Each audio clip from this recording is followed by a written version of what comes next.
The real Betty Boop, the untold story of Baby Esther Jones. When we think of Betty Boop, most people picture the big eyes, short curls, and that famous Boop-oop-a-doop voice from the old cartoons. But what most people don't know is that the real inspiration behind Betty Boop wasn't the white singer Helen Kane. It was a young black performer from Harlem named Esther Jones, better known on stage as Baby Esther. Today, we're uncovering the story that history tried to erase.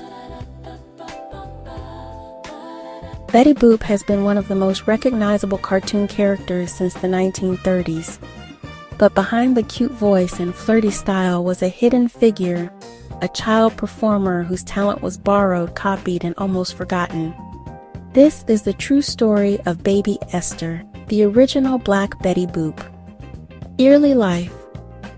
A born performer, Esther Jones was born around 1919 or 1920 in Chicago. She was entertaining audiences before she even started grade school. By age 4, she was singing, dancing, making funny faces, and using playful nonsense phrases in her act. Things like boo-boo-boo, do-do-do, and yes. Boop-oop-a-doop. Her parents managed her at first, but it was when a Harlem promoter named Lou Bolton took her on in 1924 that her stage career truly took off. She soon became known as Baby Esther, and New York audiences loved her. By the late 1920s, she was performing at legendary black venues like the Cotton Club and the Savoy, places that helped shape the Harlem Renaissance, the performance that changed everything. In 1928, Baby Esther performed at the Everglades nightclub in New York. In the crowd that night was another up-and-coming entertainer, Helen Kane. Kane watched Esther's entire act, the scat singing, the baby voice style, and especially the playful boop-boop-a-doop phrases. It made an impression. And not long after that, Helen Kane began using the same vocal style in her own routines. Kane became an overnight sensation with songs like I Want to Be Loved by You. The public loved the sound. Hollywood loved the sound. And animators loved the sound too. So when Betty Boop debuted in 1930, her voice sounded almost exactly like Helen Kane, who had copied Baby Esther. It was another painful example of how black performers' ideas were often taken, repackaged, and credited to others. The lawsuit that exposed the truth. In 1932, Helen Kane filed a $250,000 lawsuit claiming that the creators of Betty Boop stole her style. But the trial took an unexpected turn. Baby Esther's manager, Lou Bolton, was called as a witness. He testified under oath that Kane had seen Baby Esther perform in Harlem years earlier. He explained that Esther was already using boo-boo-boo, do-do-do, and boop-boop-a-doop before Kane ever recorded a song. To make it even more clear, the court was shown a rare sound film of Baby Esther performing, proving that the style originated with a black child singer, not Helen Kane. The judge ruled against Helen Kane, stating that she did not invent the baby voice style. The public finally had proof.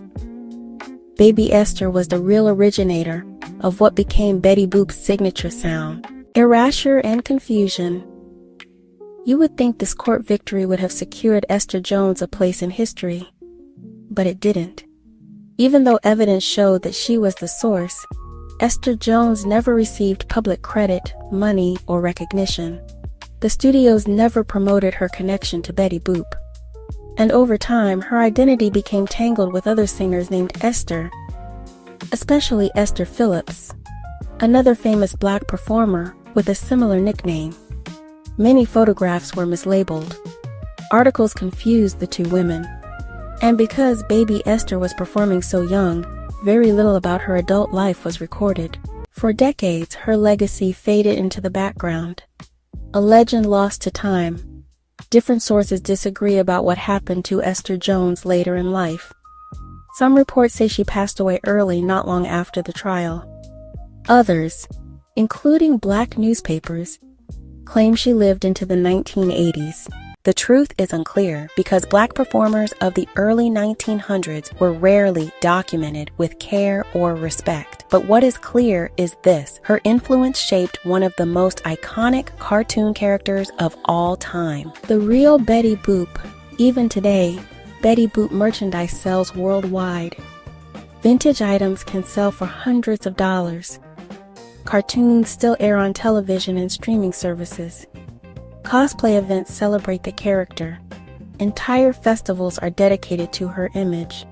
But behind all of that, behind the curls, the big eyes, and that famous voice, is a little Black girl from Harlem who never got her due. Esther, Baby Esther Jones was the true inspiration, the original voice, and the creative spark behind Betty Boop's style. And it's time the world said her name. Baby Esther's story is a reminder of how many Black artists shaped American culture without ever receiving the recognition they deserved. Her contribution wasn't just stolen, it was nearly erased. But today we honor her, we remember her, and we say clearly, Esther Baby Esther Jones was the real Betty Boop.